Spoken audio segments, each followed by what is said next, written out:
જય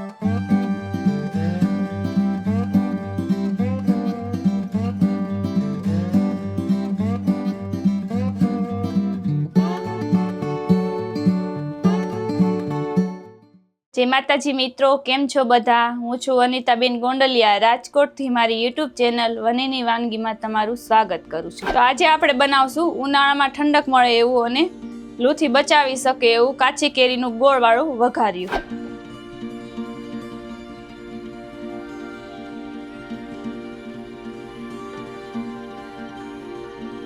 તો કાચી કેરીનું ગોળવાળું વઘાર્યું બનાવવા માટે મેં અહીંયા કેસર કેરી આવે એ આપણે 2 નંગ લઈ લીધી છે. અવળી સાઈઝની લીધી છે, નાની સાઈઝની નહીં લેવાની, એ ખાટી ઓછી હોય. આ સરસ થઈ ગઈ હોય ખાટી, તો આપણે 2 નંગ કેરી લઈ લીધી છે.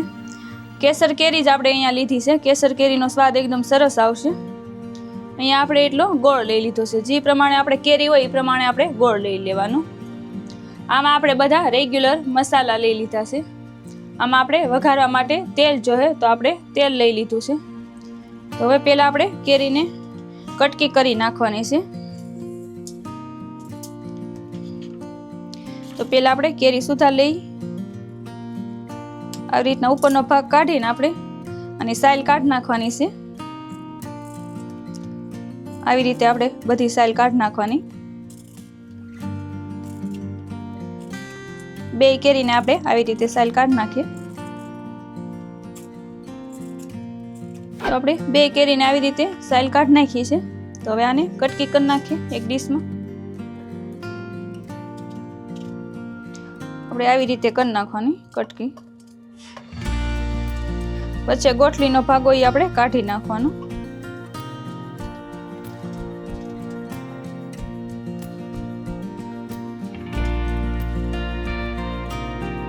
તો આપણે આવી રીતે કટકી કરી લીધી છે.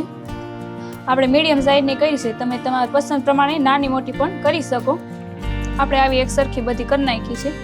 તો હવે આપણે ગેસ ચાલુ કરી દઈએ.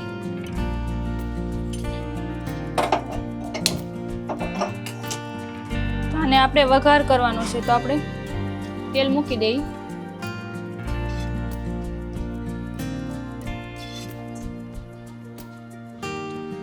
મેં 2.5 પાવડા જેટલું તેલ નાખ્યું છે. આપણે 2 મોટી સાઈઝની કેરી હતી એટલે આપણે એટલું તેલ નાખી દીધું છે.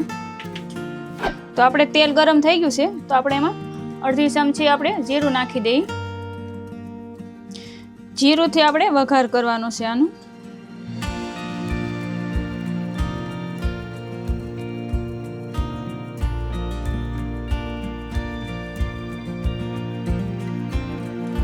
હવે આપણે આમાં થોડી એવી હિંગ નાખી દઈએ.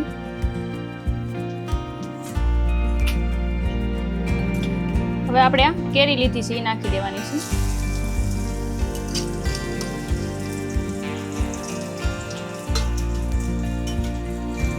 હવે આપણે ગેસની ફ્લેમ અત્યારે ધીમી જ કરી નાખવાની છે, એટલે સરસ કેરી સડી જાય.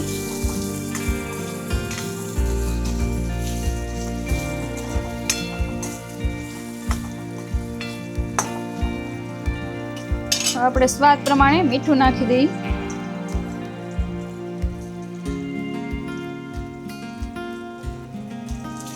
મીઠું આપણે આરે જ નાખી દેવાનું, એટલે સરસ સડી જાય ફટાફટ, સડતા વાર નહીં લાગે. લાલ મરચું પાવડર આપણે સડી જાય પછી નાખશું. પણ 5 થી 6 મિનિટ જેવું આપણે રહેવા દેવું જોઈએ, એટલે સરસ કેરી થઈ જાય, બધી સડી જાય, આપણે સરસ પાકી જાય. આવી રીતના આપણે હલાવતું રહેવાનું. થોડીક વાર વચ્ચે આપણે ઢાંકી દેવું.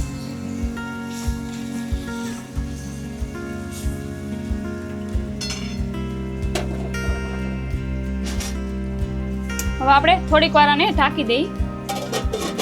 ગેસની ફ્લેમ ધીમી રાખીએ. પછી તો હવે આપણે જોઈ લઈએ. તો આપણે સરસ પાકી ગયું છે બધું. કેરી પણ સરસ થઈ ગઈ છે. આપણે આવી રીતે જોઈ લેવાનું. સરસ સડી ગઈ છે કેરી પણ. તો હવે આપણે આમાં ગોળ નાખી દઈએ. આપણે 2 કેરી હતી એટલે આપણે 2 કેરી પ્રમાણે ગોળ લીધો છે. તમારે મીઠું વધુ ખાવું હોય તો થોડોક આપણે વધારે નાખી શકીએ. ખાટું મીઠું ખાવું હોય તો આપણે થોડોક ઓછો પણ કરી શકીએ. હવે એમાં આપણે ધાણા જીરું પાવડર નાખી દઈએ 1/2 ચમચી જેટલું. થોડોક આપણે હળદર પાવડર નાખવાનો છે. હવે આપણે હલાવી લેવાનું છે.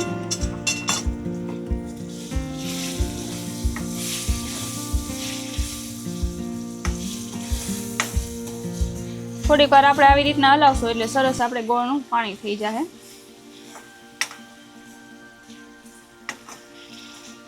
આપણે ગોળ પણ સરસ મિક્સ થઈ ગયો છે. હવે આપણે લાલ મરચું પાવડર નાખવાનું છે. મેં 1 થી 1.5 ચમચી જેટલી નાખી દીધી છે લાલ મરચું પાવડર. હવે આપણે ગેસની ફ્લેમ બંધ કરી દઈએ. ઉતારતી વખતે જ તે આપણે લાલ મરચું પાવડર નાખવાનું. તો સરસ તૈયાર છે. આપણે ગેસ બંધ કરી દીધો છે. હવે એક બાઉલમાં આપણે સર્વ કરી લેવાનું છે. આપણે નીચે લઈ લેવી. હવે તો કાચી કેરીનું ગોળવાળું વઘાર્યું આપણે તૈયાર છે. એક બાઉલમાં આપણે સર્વ કરી લીધું છે. અને આપણે ભાખરી સાથે અથવા રોટલી સાથે ખાઈ શકીએ છીએ. બહુ ટેસ્ટી લાગે છે. તમે જરૂર એકવાર ટ્રાય કરજો. અને મારી આ રેસીપી કેવી લાગી તમે કમેન્ટમાં જણાવજો. અને મારી ચેનલને લાઈક કરજો, શેર કરજો અને સબસ્ક્રાઈબ કરજો. અને બેલ આઇકન દબાવવાનું ભૂલતા નહીં, જેથી કરીને મારા નવા વિડીયોનું નોટિફિકેશન સૌથી પહેલાં તમને મળે.